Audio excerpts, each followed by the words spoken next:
टिप्दै हुनुहुन्छ हजुरले सिस्नो ओहो आज हामीले आज सबैलाई सिस्नो पकाएर सिस्नो आटो डल्ले खुर्सानी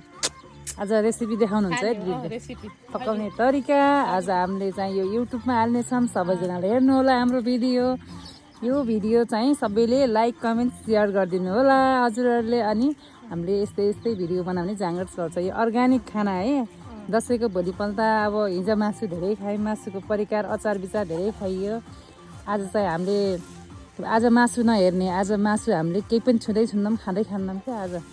आज हामीले चाहिँ सेकुवाहरू धेरै चिज धेरै परिकार बनाएर खाइयो हिजो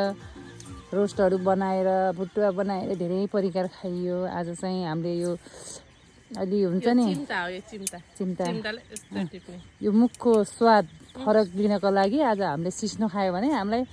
एकदम फरक स्वाद मिल्छ अनि आनन्द पनि मिल्छ यो चाहिँ हाम्रो घर हो हेर्न सक्नुहुन्छ यो पर्वत हो यो कोरेङ डाँडा छापचौर भ्यू खाने अनि यो के भन्छ लम्सुवाङ हेर्न सक्नुहुन्छ है अहिले गाउँतिर सबै जङ्गल भइसक्यो है घरको आँगनमा यसरी हेर्नुहोस् घरको आँगनमा सिस्नो फल्छ ल हेर्नु तर यहाँ बस्नुलाई चाहिँ फाइदा है ल हेर्नुहोस् यहाँ घर छ यहाँ घर छोड्नु भएको छ अब के गर्ने यहाँ सिस्नो टिप्ने खाने हामीले यस्तो छ सिस्नो हाम्रो दिदी सिस्नो टिप्दै हुनुहुन्छ हाम्रो दिदी फेरि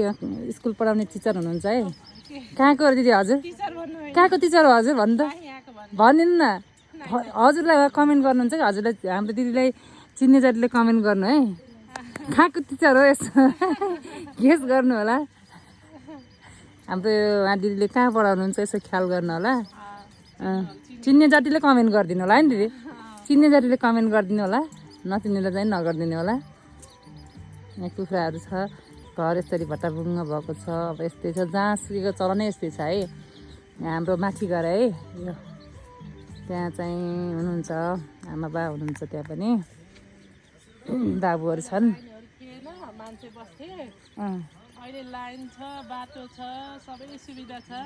मान्छे छैनन् के गर्ने यस्तै छ कुखुराहरू यसरी चलिरहेको छन् ल हेर्न सक्नुहुन्छ यो बच्चाहरू यहाँको अर्ग्यानिक भन्छ नि मान्छे लोकल कुखुरा किन भन्छ ल हेर्नु यिनीहरूले सबै किरा खाने हो हेर्नु कस्तो कस्तो किसिमको किराहरू खान्छन् कि यिनीहरूको मासु एकदम टाइट हुन्छ ल ल हेर्न सक्नुहुन्छ यसरी सिस्नो आज सिस्नो खाने हो